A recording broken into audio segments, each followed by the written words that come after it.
Everyone. तो हमने क्या स्टार्ट किया था? हमने शिरोरोग स्टार्ट किया था। शिरोरोग में हमने वातज, पित्तज, कफज, रक्तज, सन्निपातज और क्षयज और क्रमिज के अनुसार हमने उसके लक्षण देख लिए थे, चिकित्सा देख ली थी। अब हम आते हैं सूर्याव्रत पे।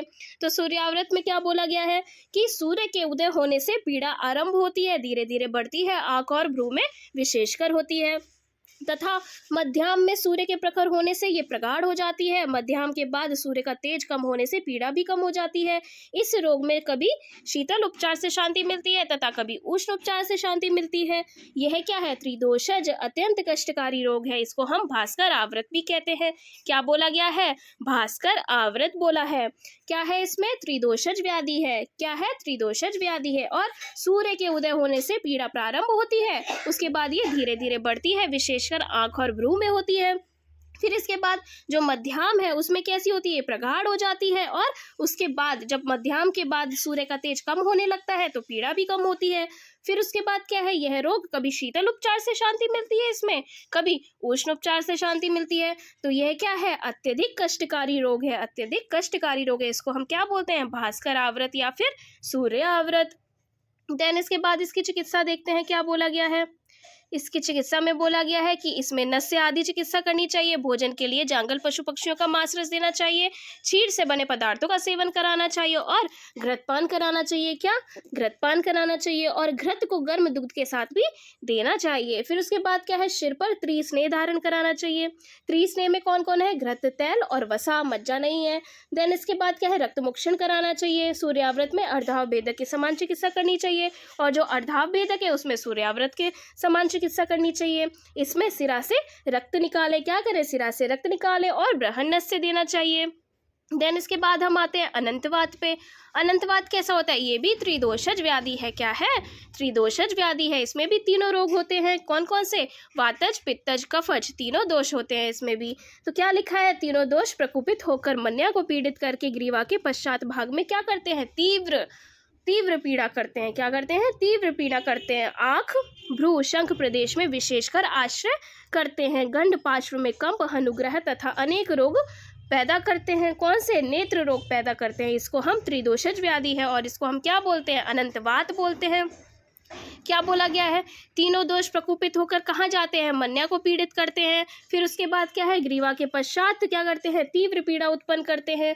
आंख, भ्रू, शंख प्रदेश में विशेषकर आश्रय करके गंड पार्श्व में कंप, अनुग्रह तथा अनेक प्रकार के नेत्र रोग को उत्पन्न करते हैं। इसको हम त्रिदोषज शिरोविकार कहते हैं। ये क्या है? ये अनंतवात है। क्या नाम है इसका? अनंतवात है। इसकी चिकित्सा सूर्याव्रत के समान करनी चाहिए। जैसे सूर्याव्रत में बताई है वैसी इसकी चिकित्सा है और सिरामोक्षण करके रक्त का निर्हरण करना चाहिए। फिर वात पित्तनाशक आहार देना चाहिए। देन इसके बाद हम आते हैं किस पे? अर्धाव भेदक पे। किस पे? अर्धाव भेदक पे। इसमें क्या बोला है? जिस मनुष्य के उत्तमांग यानी कि उत्तम अंग किसे बताया गया है? सिर को बताया गया है। जिस मनुष्य के उत्तम अंग यानी सिर के आधे भाग में अत्यधिक भेद, तोद और भ्रमशूल होता हो, यह लक्षण अकस्मात पक्ष यानी 15 दिन या 10 दिन बाद हो जाते हैं, उसको हम क्या कहते हैं? अर्धाव भेदक कहते हैं। यह क्या है? यह भी त्रिदोषज रोग है। ये क्या है? ये भी वातज, पित्तज, कफज तीनों दोष से होता है। क्या बोला है? जिस मनुष्य के उत्तमांग के आधे भाग में अत्यधिक भेद हो, तोद हो, शूल हो, भ्रम हो, ये सब लक्षण मिले और अकस्मात पक्ष यानी 15 दिन या 10 दिन बाद हो जाते हैं, उसको हम अर्धाव भेदक कहते हैं। ये त्रिदोषज रोग है। इसमें चिकित्सा क्या बोल रहे हैं? इसमें बोला है कि सूर्याव्रत के समान अर्धाव भेदक की चिकित्सा करें और नस्य दे। किसका? वचा और पिपली चूर्ण में नस्य दे। देन इसके बाद शिरीष के बीज, अपामार्ग की जड़ और विड़लवड़ इसका नस्य देना चाहिए तथा क्या बोला है? विड़लवड़ और शालपर्णी रस का नस्य दे। फिर यानी चक्रमर्द के बीजों को खट्टी कांजी में पीसकर लेप करना चाहिए। और क्या बोला है? उपनाह बोला है। निरहु और अनुवासन बस्ती बोली है। और क्या है? शिरो विरेचन दें, अग्निकर्म कराएं। ये सब क्या है? अर्धाव भेदक की चिकित्सा है। अब आया शंखक। शंखक में क्या बोला है कि प्रकोपित वायु शंख प्रदेश में आश्रित होकर क्या करता है? कफ, पित्त और रक्त को साथ लेकर सिर में क्या करता है? तीव्र वेदना उत्पन्न करता है तथा इस प्रकार की तीव्र वेदना विशेषकर कहाँ होती है? दोनों शंख प्रदेश में। शंखक है। क्या है? शंख प्रदेश में वेदना हो रही है।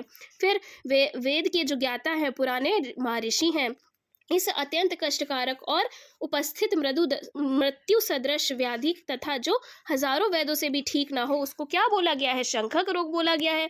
इसमें क्या बोल रहे हैं कि सन्निपातज यानी कि वात पित्त कफ, ये दोष तो है ही तीन, उसके साथ क्या है? रक्त भी है। तो क्या है? ये सन्निपातज और रक्त, ये दोष होते हैं इसमें। फिर प्रकुपित वायु शंख प्रदेश में आश्रित होकर क्या कर रहा है? कफ को, पित्त को, रक्त को साथ लेकर सिर में क्या कर रहा है? तीव्र वेदना कर रहा है। इस प्रकार की जो तीव्र वेदना है वो विशेषकर कहाँ होती है? शंख प्रदेश में होती है। जो वेद की ज्ञाता है, जो पुराने महर्षि है, उन्होंने इसको क्या बोला है? अत्यंत कष्टकारक बोला है, उपस्थित मृत्यु सदृश व्याधि बोला है, और जो हजारों वेद से भी ठीक ना हो ऐसे व्याधि को हम क्या बोलते हैं? शंखक बोलते हैं। ऐसे रोग को क्या बोला गया है? शंखक बोला गया है। देन इसके बाद इसकी चिकित्सा क्या बोल रहे हैं? अच्छा, इससे पहले आचार्य वाग्भट ने भी कुछ बोला है, वो इंपॉर्टेंट है। 3 रात के बाद रोगी की मृत्यु हो जाती है। इस रोग में क्या होता है कि त्रिरात्रि वो जीवित रहता है, उसके बाद उसकी मृत्यु हो जाती है। देन इसके बाद इसकी चिकित्सा क्या है कि क्षीर सर्पी का नस्य दे पान कराना चाहिए, जांगल पशु पक्षियों के मांसरस के साथ भोजन करना चाहिए, अथवा स्निग्ध पदार्थ लेने चाहिए आहार में। ठीक है। फिर इसके बाद क्या है? शीतल प्रकृति वाले द्रव्यों से परिषेक एवं प्रदेह करें, और लास्ट में क्या करें? अग्नि कर्म करें। देन इसके बाद इसमें आया है सामान्य शिरोरोग चिकित्सा। क्या बोला गया है? सामान्य शिरोरोग चिकित्सा। बुद्धिमान वैद्य क्रमिज और क्षयज शिरोरोग को छोड़कर अन्य सब प्रकार के शिरोरोगों में शिरोविरेचक द्रव्यों के चूर्ण में मधु और तेल मिलाकर नस्य द्वारा शिरोवेचन कराएं। बाद में सरसों के तेल का नस्य देना चाहिए। इसमें कौन से छोड़ने के लिए बताए हैं? क्रमिज और क्षयज शिरोरोग। ये याद रखना है। कौन सा?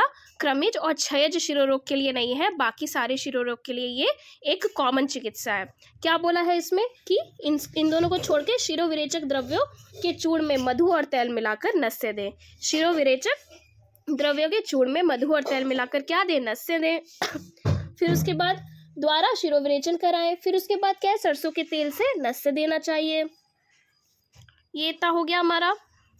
इसके बाद आता है क्या? उपशीर्षक। उपशीर्षक में क्या बोला है कि गर्भ में ही वायु प्रकुपित होकर कपाल में, ये क्या है? ये गर्भ से ही है। ये क्या है? गर्भ से ही है, यानी गर्भ में ही वायु प्रकुपित होकर कपाल में स्थित होकर त्वचा के समान वर्ण वाला शोथ उत्पन्न हो जाता है। कैसा? त्वचा के समान वर्ण। कैसा होता है शोथ उत्पन्न? त्वचा के समान वर्ण वाला शोथ उत्पन्न कर देता है। यह पीड़ा रहित होता है। सबसे मेन क्या है? पीड़ा रहित होता है। बाकी सारे क्या थे? पीड़ा युक्त थे, तीव्र वेदना थी। इसमें क्या है? ये पीड़ा रहित होता है। इसको हम क्या बोलते हैं? उपशीर्षक बोलते हैं। उपशीर्षक कहाँ होता है? गर्भ में ही उत्पन्न हो जाता है, यानी गर्भ में ही वायु प्रकुपित होकर कपाल में स्थित होकर। कहाँ होती है? उपशीर्षक यानी कपाल। ठीक है। गर्भ में ही वायु प्रकुपित होकर यानी कपाल में स्थित होकर त्वचा के समान वर्ण वाला शोथ उत्पन्न कर देता है। यह पीड़ा रहित होता है, इसको हम उपशीर्षक कहते हैं। अच्छा, ये किसके मतानुसार है? यह आचार्य वाग्भट मतानुसार है। देन इसकी चिकित्सा क्या बोली गई है? यदि रोग जन्म काल में ही हो और नवीन हो तो वात व्याधि के समान चिकित्सा करनी चाहिए। यदि उपशीर्षक पक जाए तो विद्रधि के समान चिकित्सा करनी चाहिए। बहुत सिंपल है। देन इसके बाद क्या है? अरुणशिका। अच्छा, ये क्या हो गए? ये सारे आ गए अब कपालगत रोग। ये कौन से आ गए? ये जो 9 टाइप्स के कपालगत रोग बताए गए हैं, आचार्य वाग्भट ने 10 तो शिरोरोग बताए हैं और 9 कपालगत रोग अलग से बताए हैं। तो ये वो है उपशीर्षक, अरुणशिका और दारुणक। ठीक है। और बाकी अभी बाद में आते हैं। तो हमने उपशीर्षक कवर कर लिया, अरुणशिका आया और दारुणक। ठीक है। तो इसको हम कैसे याद करेंगे? एडी। उपशीर्षक कपाल में है, देन फिर एडी, अरुणशिका और दारुणक, एडी। ठीक है। इसका हमने पहले जो फर्स्ट वीडियो है पार्ट 1 वाली, उसमें हमने ये कवर कर दिया है, इसको ट्रिक से याद कर लिया है। देन अरुणशिका में क्या है कि पित्त, रक्त, कफ और कृमियों के कारण जो कपाल में अतिशय, अब ये कपालगत है तो सब कहाँ होंगे? कपाल में ही होंगे। पित्त, रक्त, कफ और कृमियों के कारण कपाल में अतिशय क्लेद युक्त और धान्य और सरसों के समान आकार वाली पीड़िकाएं उत्पन्न हो जाती हैं, तो उसे क्या कहते हैं? अरुणशिका। इसमें क्या होती है? पीड़िकाएं उत्पन्न हो जाती है। कैसी? सरसों के समान। फिर इसके बाद आता है दारुणक। अच्छा, इसके बाद आया दारुणक। ऐसे याद किया था ना? एडी, देन उपशीर्षक हो गया, अरुणशिका हो गया, देन दारुणक। इसमें अब क्या बोला है, कफ और वायु से कपाल में क्या होती है, कंडू होता है, बालों का गिरना, संज्ञानाश, रुक्षता होती है, कपाल की त्वचा का सूक्ष्म स्फुटन होता है, उसको हम क्या बोलते हैं, दारुड़क बोलते हैं। क्या बोला गया है, दारुड़क। इसमें क्या बोला है, ललाट की सिरा में वेदन करें। चिकित्सा क्या बोली है, ललाट की सिरा में वेदन करें। देन इसके बाद आता है इंद्रलुप्त। इंद्रलुप्त में क्या बोला गया है कि रोमकूपों में स्थित पित्त वायु के साथ मिलकर, रोमकूपों में स्थित पित्त वायु के साथ मिलकर रोमों को गिरा देता है। किसको, रोमों को गिरा देता है।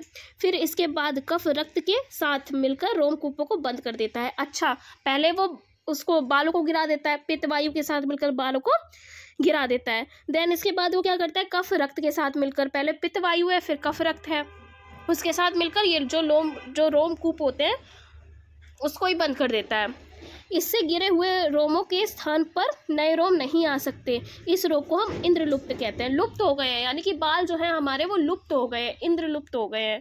ठीक है, तो इसमें क्या होता है, एक बार अगर बाल जो होते हैं वो गिर गए तो फिर क्या होता है, जो रोमकूप होता है उसको वो बंद कर देता है। कौन, कफ रक्त मिलके बंद कर देते हैं। देन इसके बाद नए बाल जो होते हैं वो भी नहीं आ सकते। क्यों, क्योंकि जब वो स्थानीय रोमकूप ही बंद हो गए तो वो कहाँ से आएंगे नए बाल। तो इसको हमने क्या बोला, इंद्र लुप्त कह दिया। इसमें क्या, सिरावेदन कराना है और काफ़ी सारी बताई गई है। और एक ये हाथी दंत को अग्नि में जलाकर उसकी स्याही का तेल में मिलाकर लेप करें।